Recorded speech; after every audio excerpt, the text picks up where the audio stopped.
I'd like to look at Byzantium from 1081 to 1204, which is essentially the period of the Crusades. And what I'm especially interested in here is not Byzantium's role in the Crusades, which will come up from time to time, but rather its own internal struggles and its own historical development during this period.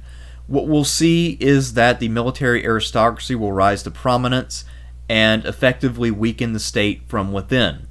The emperors will have less actual power than they had in previous centuries when there was a little bit more balance in the way that the country was governed. So without any further ado, let's jump in and get into both the events and the institutions of Byzantium from 1081 to 1204. So let's revisit the early years of Alexius I Comnenus. Basically, after Manzikert in 1071, there was a scramble for power, and the Byzantines were losing heavily in Asia Minor. There were two weak emperors, and then in 1081, Alexius overthrew the last of them and took over, establishing the Comnenus dynasty. Now, from his early years, the first 14 or so years from 1081 to 1095, he spent most of his time dealing with challenges in the Balkans. You can learn more about that in my previous video on Byzantium. And then he basically called for the First Crusade because he wanted some Western knights to arrive and help him in his attempts to reconquer Asia Minor. However, the First Crusade didn't quite go the way that Alexius had expected. But he still did manage to gain a considerable amount of territory from it, and at the very minimum, the Crusaders did succeed in weakening his enemies in the area. So he did gain a fair amount, but now let's look at what he does after 1099. Alexius's record of achievement was fairly impressive, even if there were a couple blemishes here and there. One of the most important things that he did was restoring Byzantine control over the west coast of Asia Minor. This area was effectively the heartland of the Byzantine Empire and had been for centuries. This is where the Byzantines produced a lot of wealth, where a lot of their most loyal Greek subjects lived, and where they recruited a large number of their soldiers. So retaking this area was a big boon and helped his state to recover its status as a major power. However, his obsession with the threat posed by the Normans at Antioch did mean that he wasted a lot of time and effort fighting them rather than trying to extend his reach further into Anatolia. And because he was distracted by the Normans, this is partly because of his earlier experiences when he first came to power. The Normans tried to mess with him in the Balkans. His preoccupation with the Normans now in Antioch means that he will neglect Anatolia, and that neglect will allow the Seljuks to really get settled in and start making that their new homeland. So, had Alexius acted more swiftly in that regard, it's possible the Turks might not have actually been established in Turkey, and maybe would refer to some other region as Turkey. But that's all speculation. Let's not go too far with that. Anyway, in 1111, Alexius launches a major campaign against the Seljuks. Now he is determined to kick them out of Central Asia Minor. But in the end, although he does win their nominal fealty, they do extract a major concession from him when he has to agree to evacuate the Greek population from the area. And what this ultimately does is it favors the Seljuks, because now this area is effectively all Turkish. And it will remain that way until the present. So this will become the heartland of both the Seljuk Sultanate of Rum and of the later Ottoman Empire. On the other hand, Alexius does restore the value of gold coins. So his predecessors had been really diluting the value quite a bit, but Alexius reestablishes the value at 21 carats, which is pretty close to the old standard of 24 carats that Constantine had used. Also, the gold coins will now not be called de solidus, but it will have a new name that I can't remember off the top of my head. One other of Alexius's achievements is that not only does he promote the pronoia system, but he also systematizes it to a much greater extent than any of his predecessors had, and we'll get into how that worked and later on in the video when we talk about the institutional level changes over the course of this long period from 1081 to 1204. When Alexius first came to power in 1081, he was effectively a figurehead for about 5 major military aristocratic families. And because of that, he really valued family above institutions. And he really put a big premium on personal authority and charismatic leadership over institutionalized power and relationships. So because of that, he tended to put a lot of trust and power in his relatives and members of the families who were big backers of the Comnenoi. So this means that there are a lot of people who may not have an official title that are very influential in his government. His intention seems to have been for the emperor to more or less be a frontman for an entire family, and this is something that kind of ends up happening anyway and kind of already had been the case, but Alexius wants to take it to a different level. However, John II, his son, who eventually succeeds to the throne, does not follow through with this design, and he believes that it's important for the emperor to have his own individual authority and not be overly beholden to his family. And I picture Anna Komnena here. This is a fanciful modern drawing of her that appeared on a modern book about her. She was John's sister and Alexius's daughter. She's the author of the Alexiad, and she actually tried to put her husband in as emperor rather than her brother John, and so that's why I put her here. She is a great example of what happens if your family members all share power rather than there being a clear line of succession.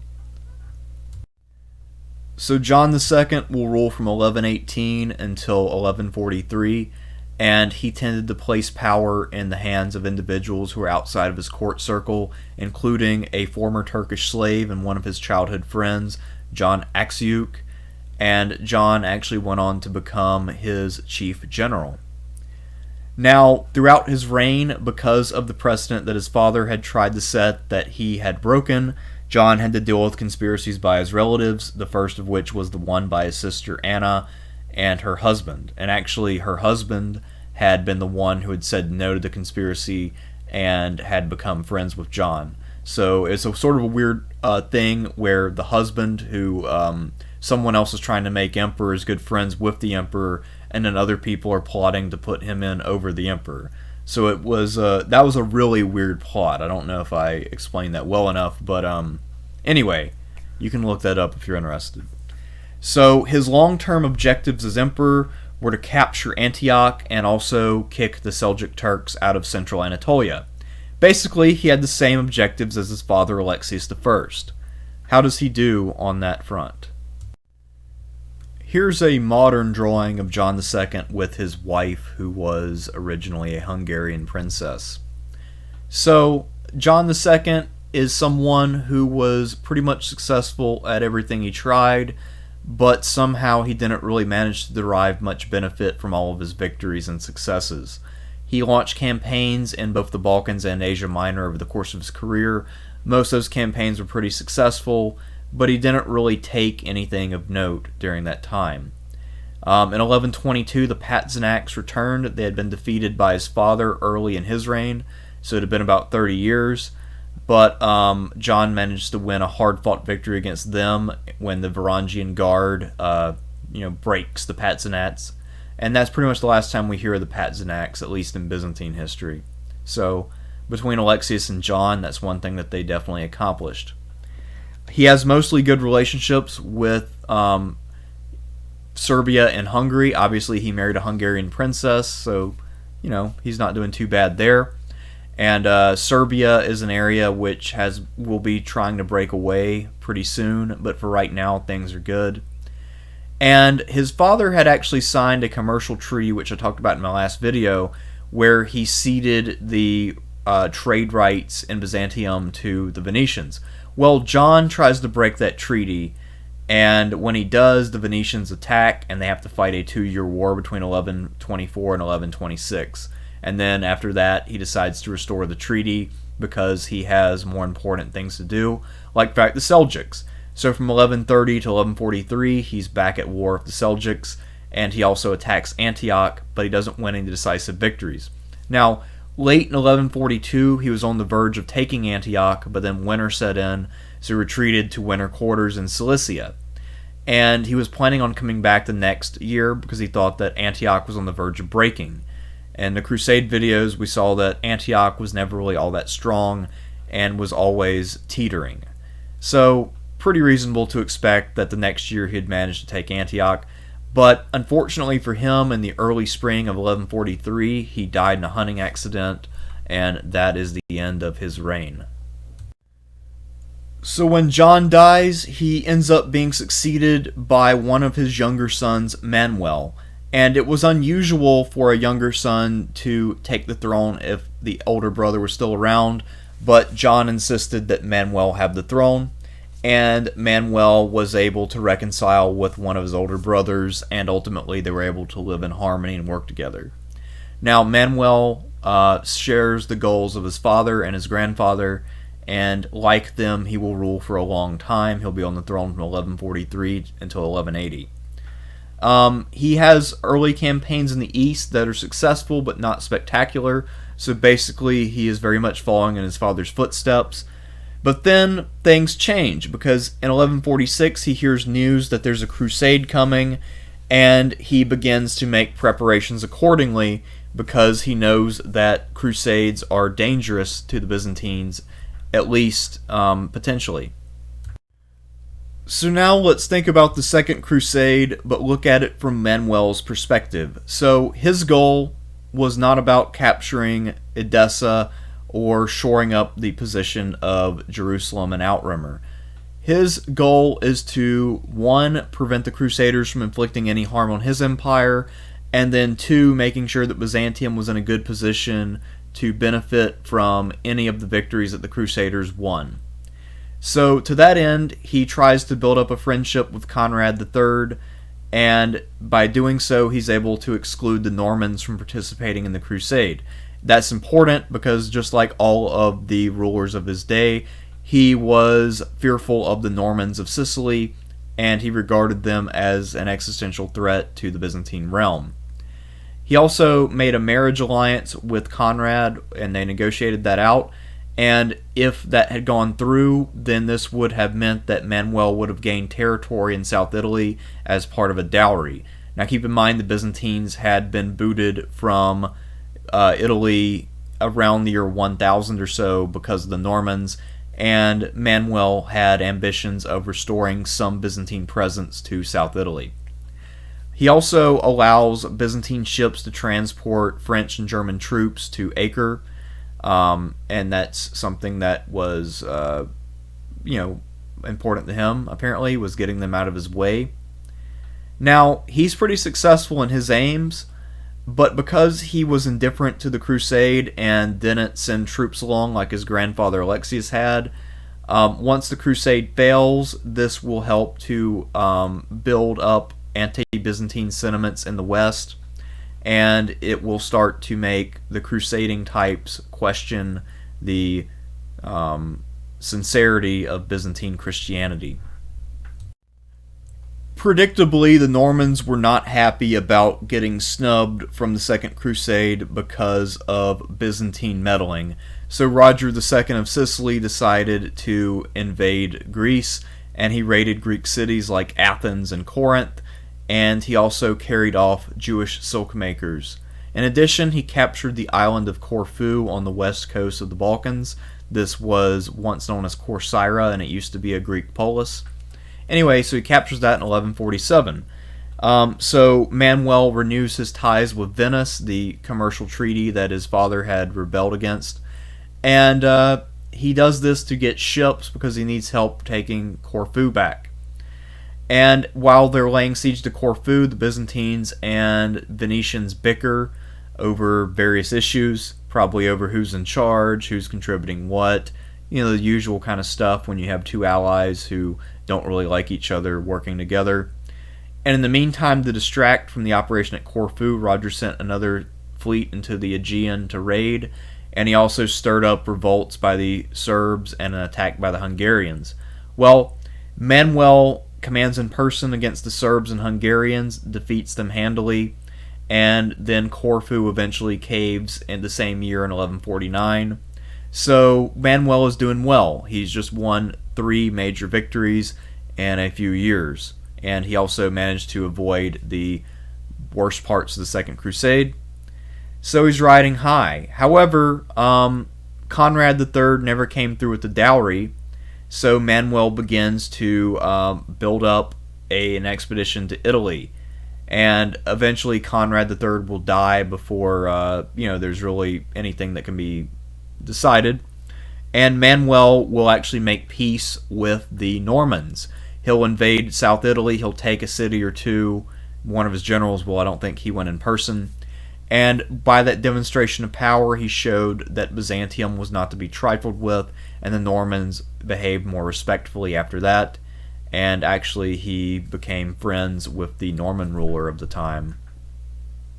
And this was something that was not appreciated by the Holy Roman Empire. They began to, Frederick Barbarossa, the successor to Conrad III, began to see the Byzantines as a rising threat, and they began to see Manuel as a potential threat. So this was a success which ended up not really benefiting Byzantium in the long run. If I had to point to a single moment as being the high watermark of Manuel's reign, or the high watermark of the Comnenoi dynasty, or the high watermark of the entire period between 1081 and 1204, without a doubt I would point to 1159. It was at this time that Manuel was finally recognized as the hegemon of the Crusader states.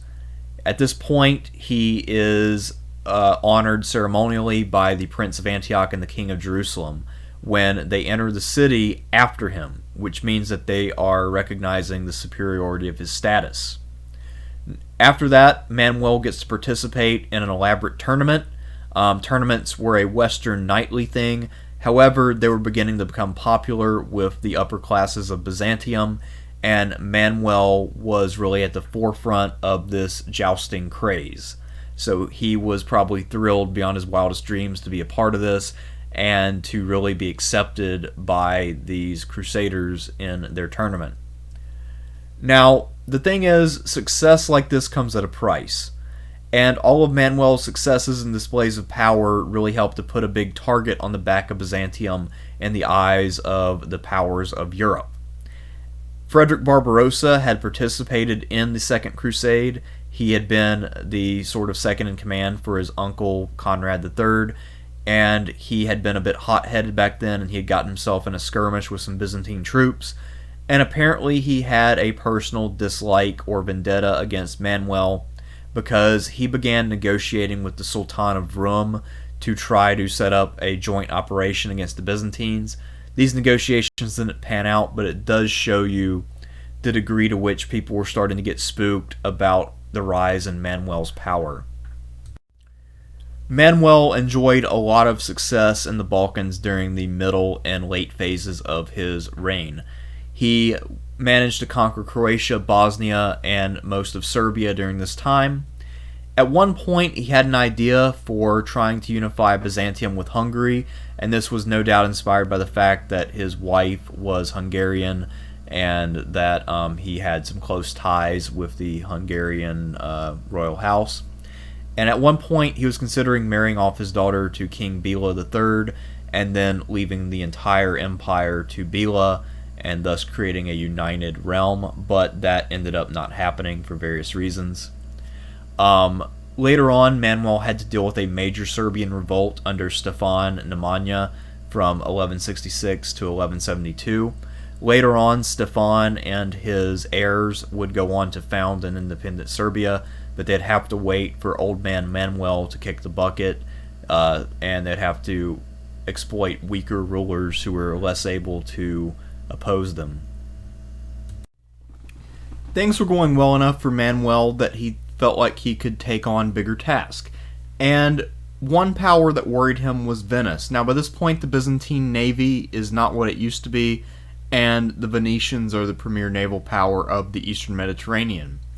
So Manuel was right to fear that the Venetians are a potential threat, and they've already shown that they are willing to exploit the Byzantines at every turn. So in 1171, Manuel made an alliance with Venice's Italian rivals Genoa and Pisa and fought a war against the Venetians. The main event in this war was on March 12, 1171, when Byzantine authorities suddenly seized all Venetian citizens within the empire and impounded their ships and took all their goods.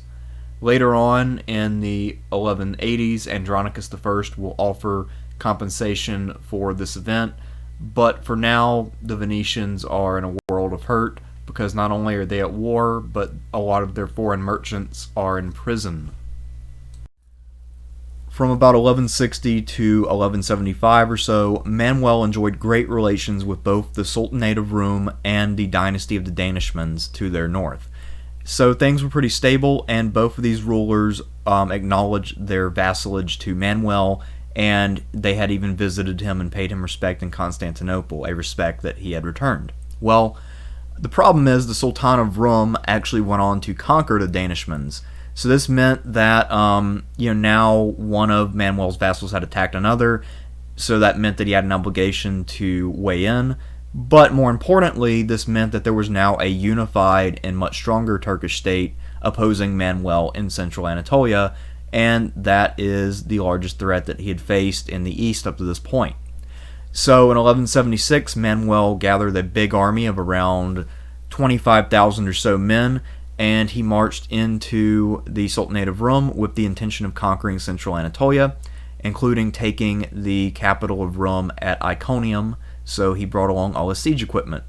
And this meant that he had a large and probably a little bit slow army that he was trying to lead through the mountains to the heartland of this sultanate.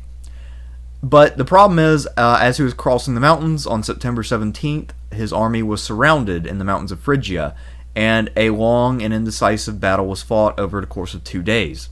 At one point, the Byzantines were in such a bad spot that Manuel sat down and considered just giving up and meeting his fate bravely, but his generals eventually talked him out of it and talked him into, fighting it out. So eventually the Byzantines retreated to their camp, and they were able to defend themselves successfully and then retreat. They probably lost a little bit more in terms of manpower, but it wasn't a disproportionate or crippling loss by any stretch of the imagination. The problem was that one of the things that was lost and had to be abandoned was the siege train. So basically this was one of those defeats which is a lot worse politically than it is militarily. Manuel still had the manpower and morale to win 2 major defensive victories against these same Turkish troops the next year, but the problem is without that siege train he couldn't really take any of the major cities of the Sultanate of Rome, and he was never able to regain the initiative. And because, as we'll see, his successors are lackluster, to put it politely, they weren't able to do any better. Although he had been on the throne since 1143, Manuel didn't succeed in siring a male heir until 1168, and that young man was Alexius II Comnenus. Now, only being about 12 years old at the time, Alexius was not yet ready to rule and would have to be under the care of a regent. Now, Manuel had a lot of relatives who were in prominent positions, and all of them were fighting for the honor of being in the Council of Regency. So this leads to a lot of infighting. In addition, Alexius's mother Maria was seen as vulnerable, and because of that, a lot of the other relatives in the family were willing and able to act in a predatory way. So this family infighting eventually ends in the triumph of Manuel's cousin Andronicus, who then becomes Andronicus I and rules alongside of Alexius II. But ultimately Alexius II will not achieve adulthood because at the age of around 15 he is murdered by his cousin, who then takes over in his own name. Andronicus I Comnenus was a fascinating guy, both when he was in office as emperor and in his long career before that point. By the time he came to the throne, he was already 65 years old and had had a pretty wild life with a lot of ups and downs. When he was co-crowned with Alexius in 1183, he actually stole Alexius's intended bride Agnes, who was the daughter of a French king, and took her as his wife and empress. I'm sure that she was thrilled about the change. Now, Andronicus's special policies are that he was staunchly anti-Western. This is sort of why he appealed so much to the people of the empire. They had also become anti-Western over the years due to having to deal with rude Crusaders and stuff like that. And when he arrived, there were a bunch of Latins in the capital, and his supporters started rounding them up and killing them in the streets. So he was running that kind of a campaign, if you will. When he gets into power, it also turns out that he has a major bone to pick with the military aristocracy, which creates an uproar. Now, 100 or so years before the rise of Alexius, it was pretty common for emperors to sometimes oppose the military aristocracy and prefer things like the civil aristocracy. But since the time of Alexius, it had become pretty much standard fare that the military aristocracy got whatever it wanted and was never challenged. So this is a major reversal of policy, and this creates a massive backlash. But the thing is, a lot of the common people, in addition to not really liking the West that much, also didn't have all that much love lost for the aristocrats. So this all makes Andronicus super popular with the population of Constantinople. And in addition, he is also someone who is anti-corruption. He is determined to root out corruption, and he actually tells his officials that if they don't want to reform, then they should get comfortable with the idea of death, because they don't have a choice in the matter, and he is going to make them. So at this point, he seems like a reform-minded, strong, decisive leader, and it looks like if he, really sticks with it, he might be able to get some stuff done. So what goes wrong? So if you've been paying attention up to this point, the problem should be obvious. You can challenge the military aristocracy, and you can challenge the Western powers. The problem is, when you live in a society where the aristocracy has become the military, and there's not really any daylight between the two, and then you're alienating people who want to fight a war with you, you can't have them both against you at the same time. You have to pick your battles and fight one at a time. But Andronicus went all in on both. So, while he's being attacked by foreign enemies, the armies that he's depending on to defend him are adamantly opposed to him. So that's not good. William II of Sicily lands in the Balkans to avenge the deaths of all the Latins at the hands of Andronicus and his supporters, and he quickly captures the port of Dyrrhachium and then marches across the Balkans all the way to Thessalonica and seizes the city. Now, to the best of my knowledge, Thessalonica had not fallen in the entire course of Byzantine history up to this point, and I also think that it was able to hold out throughout all of Roman history as well. So this would have been a pretty shocking blow to most people. Thessalonica was the second city of the empire, and it was a place which had held out against long odds many times in the past. But this time it did fall, and when it fell, this annihilated Andronicus's popularity and legitimacy, and then he was effectively torn to shreds by the people of the capital, many of whom had vigorously supported him just months or a couple years before. So after their rough experience with Andronicus, the military aristocracy was looking for another useful puppet, and they found one in Isaac II Angelos. Now, basically, you can tell what Isaac is reacting to. He is going way out of his way to appease the ambitions and needs of the military aristocrats, and he allows them to get away with any and all abuses that they want to accomplish. So this means that basically the emperor is not really enforcing the law if that law would go against the military aristocrats in any way. He's accused of financial corruption, and supposedly he is, embezzling money and selling offices in order to beautify the capital and engage in luxury. Hard to say whether that's true or not. And unlike a lot of emperors who are generally condemned as bad, Isaac II was definitely not a coward. He did take the field in person. He defeated a Norman invasion, and later on one of his generals launched a coup attempt, and that general was Alexius Braunus, but Isaac II managed to withstand that crisis and defeat the coup. He also led armies against Bulgaria and tried to bring them to heel, although he wasn't all that successful. He was the emperor of Byzantium during the Third Crusade, and when Frederick Barbarossa arrived, Isaac panicked a bit because Frederick started to make friends with the Serbs and the Bulgarians, and it looked like there was going to be a three-way alliance against him. So Isaac actually began to try to open negotiations with Saladin, but he got caught by Frederick and humiliated.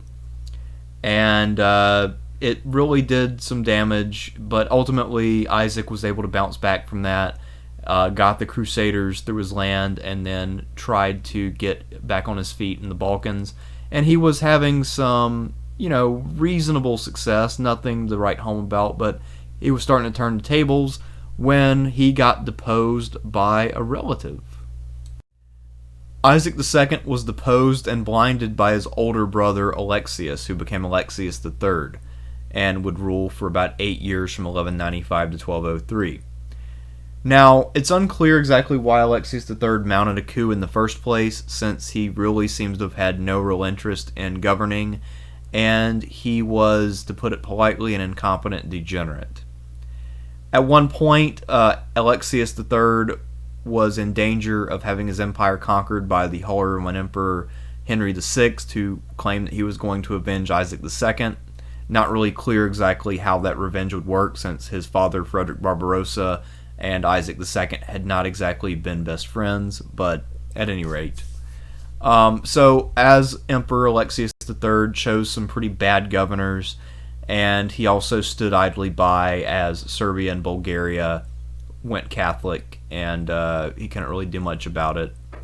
Partly that was his brother Isaac's fault. I mean, Isaac had not really had a very smooth reaction when Frederick started marching through.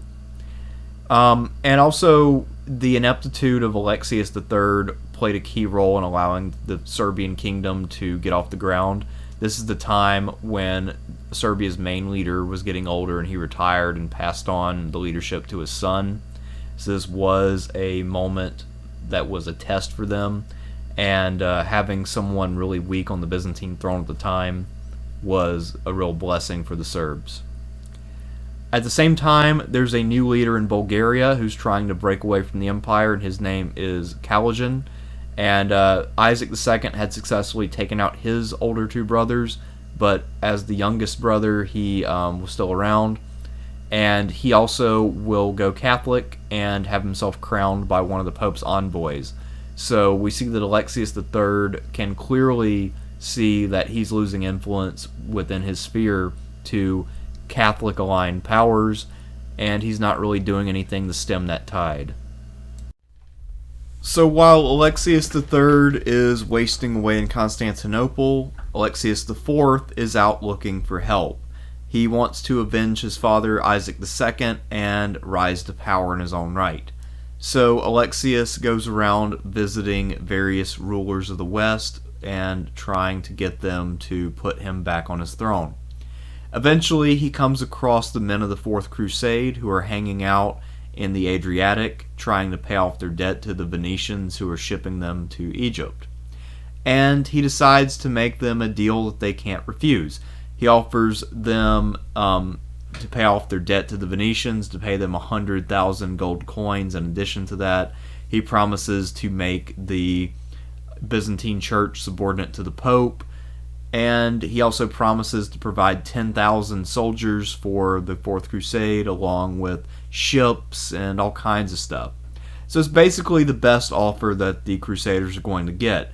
And it must have seemed like a real boon to them, especially since not as many men as they had hoped had turned out, and they didn't have as much money as they had hoped for.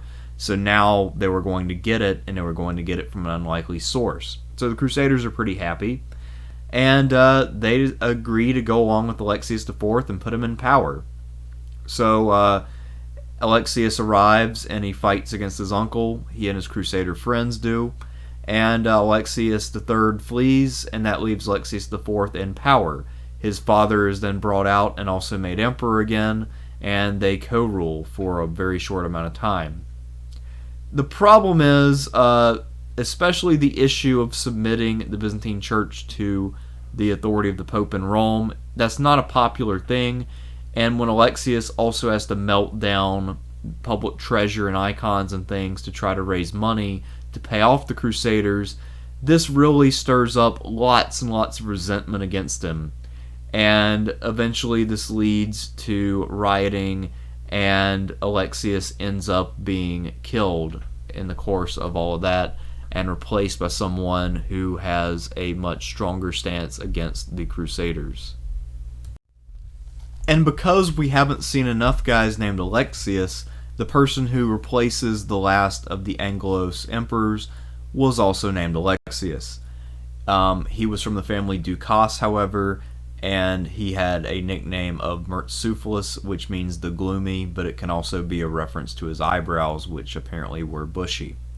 Anyway, Alexius was someone who had fought against the Crusaders and during the early stages of the rivalry between Alexius III and the Fourth, and he had gained some distinction there, and that gave him a lot of credibility with the people.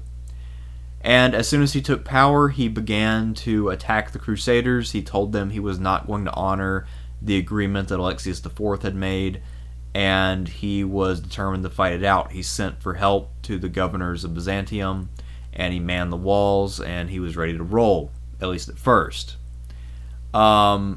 So at one point, he beat off one of the assaults. I think it was on April 9th of 1204. So he, was able to pull that off.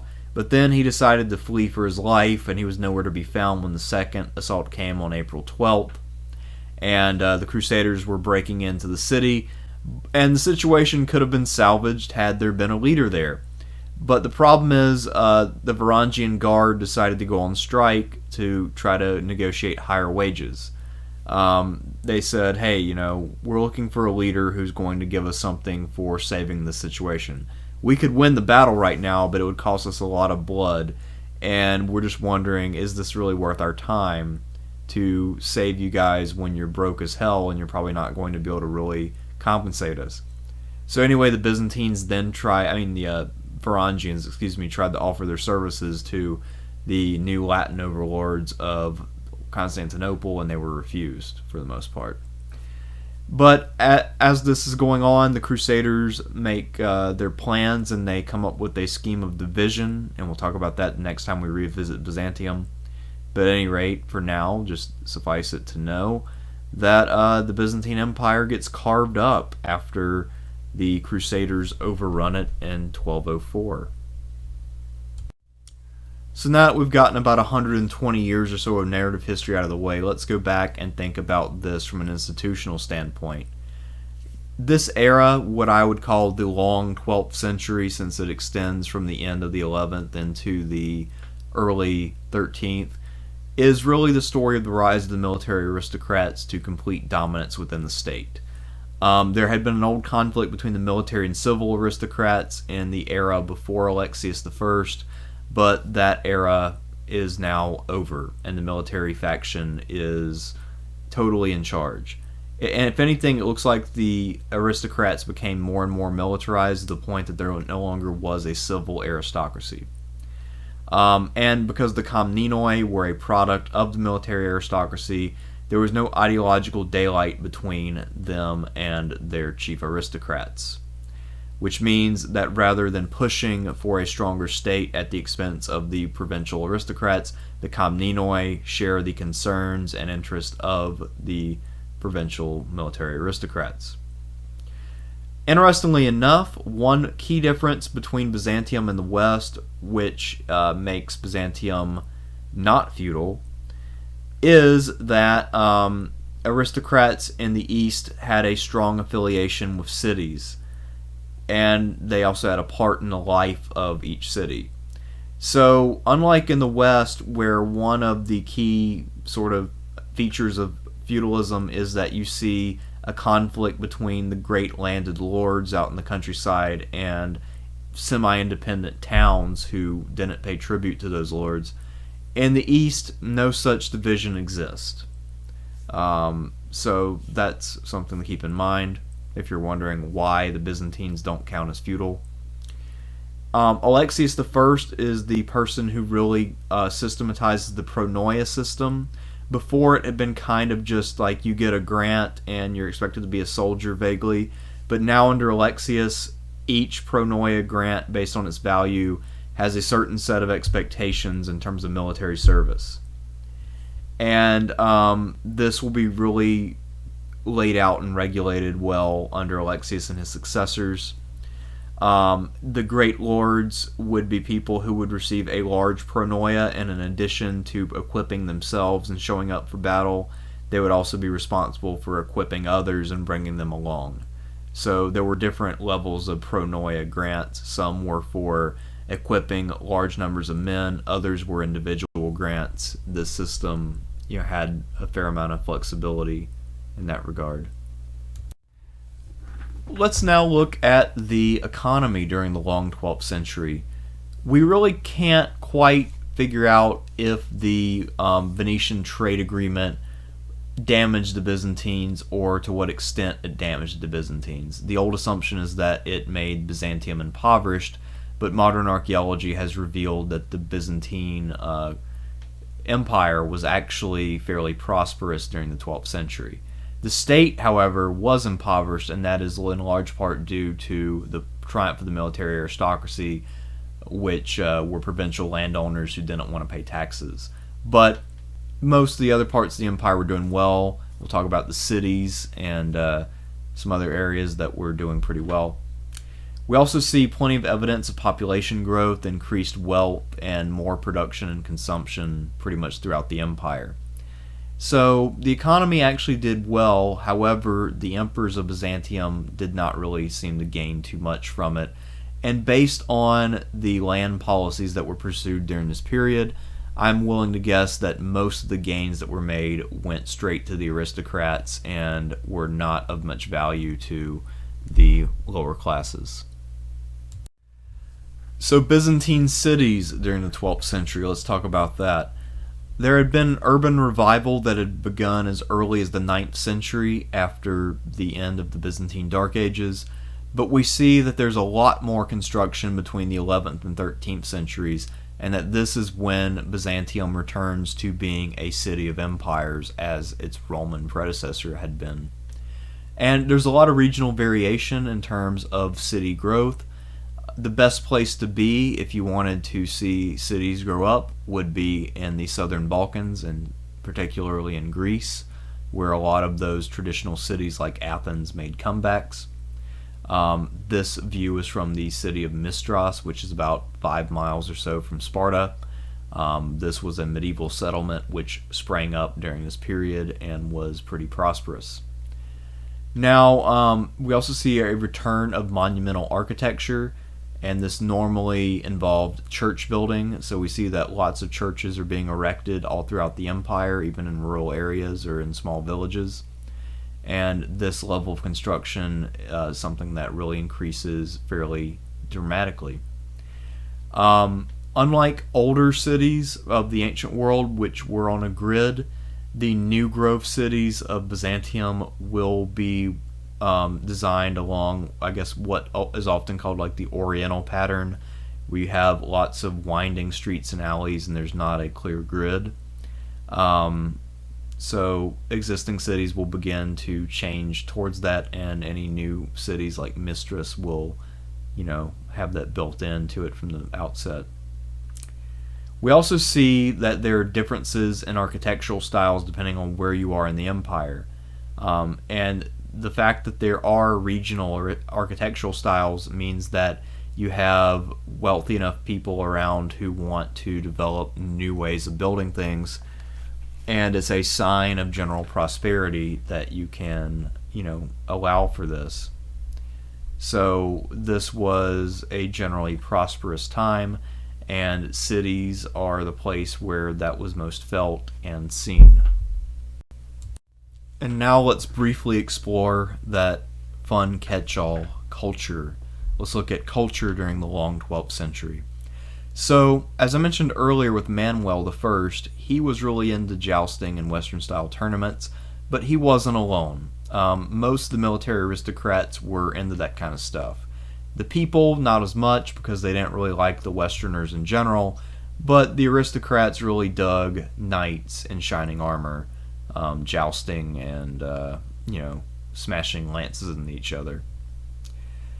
We also see during this period that there are a lot of prominent writers, and many of them show personality, and they have a lot of peculiar individual interest. We see that there's a definite personality for someone like an Anna Comnena or a Michael Pacellus.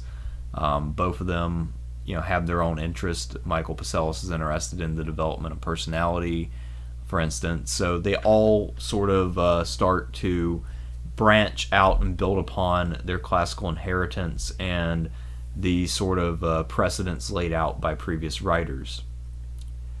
We also see that mosaics during this period become more elaborate, and we see that there are attempts to revive ancient Greek techniques like painting in 3D and showing movement and stuff like that.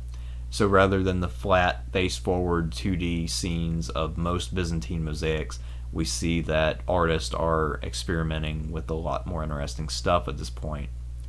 The general militarization of the aristocracy meant that military saints are now becoming more popular. They had been becoming more popular ever since the time of Heraclius or so, but this is when they actually reached their peak, and when it wasn't uncommon to go into church and see saints and Jesus dressed in full battle armor with swords and spears and all that stuff. This is also a period where individualism normally is expressed through the family. This is what some Byzantine scholars call family individualism. And basically this is the idea of each family having some sort of special style or people doing things to glorify their families. So that idea begins to really take off. Anyway, that's enough about Byzantium during this period. I hope that this gives you a pretty decent general understanding of what occurred between about 1081 and 1204 or so.